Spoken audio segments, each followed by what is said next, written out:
So for Labor Day weekend, we decided to come out to Paw and Grandma's place. My brother-in-law got too many other toys and he took these and just threw them outside. They were perfectly good other than needing a little bit of maintenance, and now they are rusted to all get out.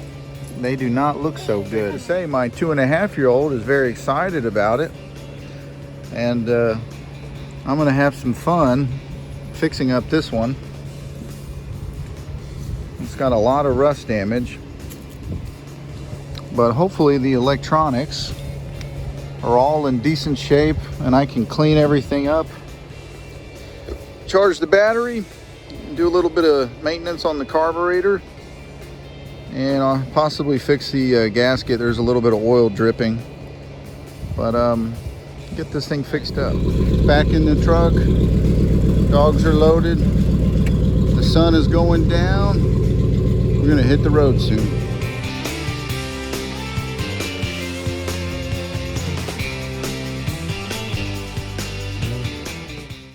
All right, so we are hooked up to our mic. Let's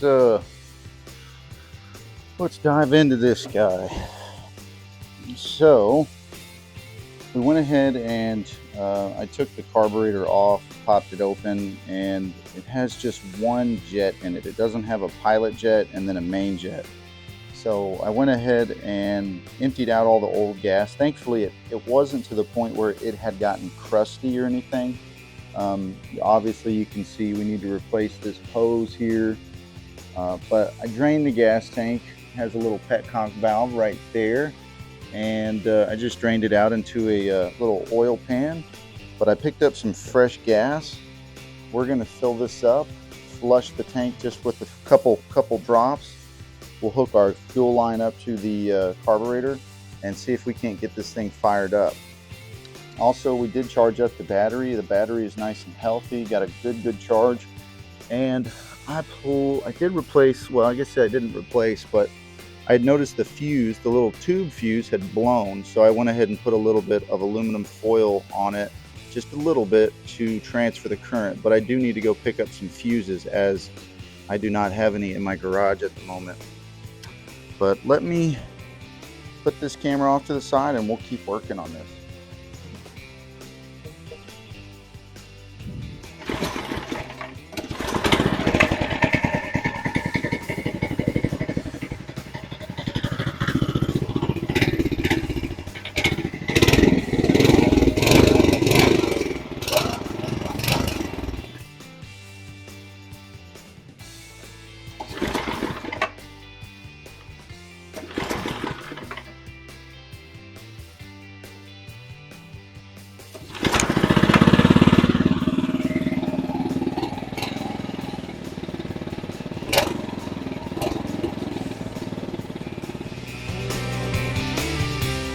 As you guys can see, we got the motor running.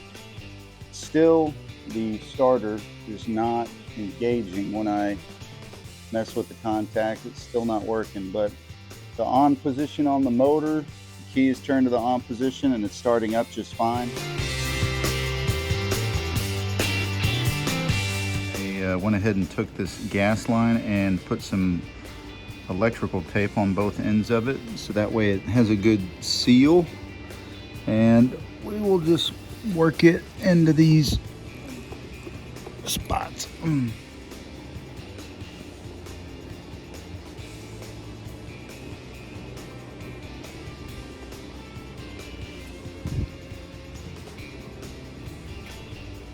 think that's all we really need right there, just pushing it in. As for the throttle mechanism, as I was complaining earlier, now it's operating as it should. The spring initially was too tight, the one that is located up underneath here. You can barely see it up under here, but there's that spring that runs up and down there, and it had been twisted up and a little too tight over here, so I loosened it, and it really helped with the feedback. But that's what we want right there. Not too much throttle, just enough for it to open up and take off. Because my kid, my 6-year-old, is going to be driving this thing, so Still haven't figured out what's wrong with the starter. I think it might just be bad, or I just need to take it all apart and then put it back together and see if it was maybe a connection issue somewhere. But I know our battery's good. The key is on. Let's go ahead and start this thing and see if it runs better after changing things.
So we pulled off the cover and we noticed one of the main frame bolts was loose.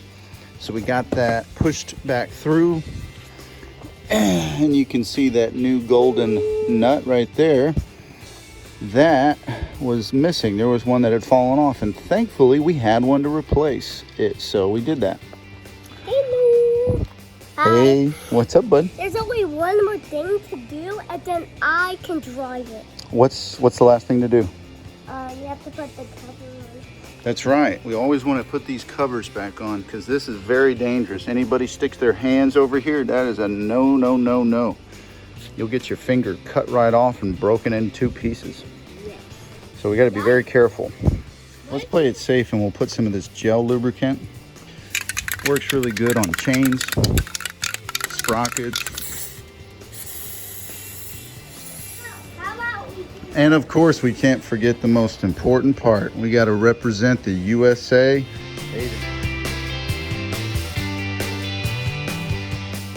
We added this little soda tray to the back. That way, have somewhere to toss a couple things, and you can lift it up as needed to access that fuel tank underneath. But I keep this little pillow on top just to help with my son, the 6-year-old, so he's able to get right up on the steering wheel. And also, for whatever reason, this steering wheel was out of line, so we popped off this cap and we got the steering wheel flipped around to where now it's aligned. But next, we're gonna have to tackle the ball joint on the front end here on this driver's side, because y'all can see that that wheel is not perfectly vertical. It's leaning over a bit. So we appreciate you guys watching the video. Hopefully it helped you in one way or another. And don't forget to subscribe to Longshores Outdoors. And don't forget to check out our merch at our spread shop. And we will see y'all on the next video. Take care.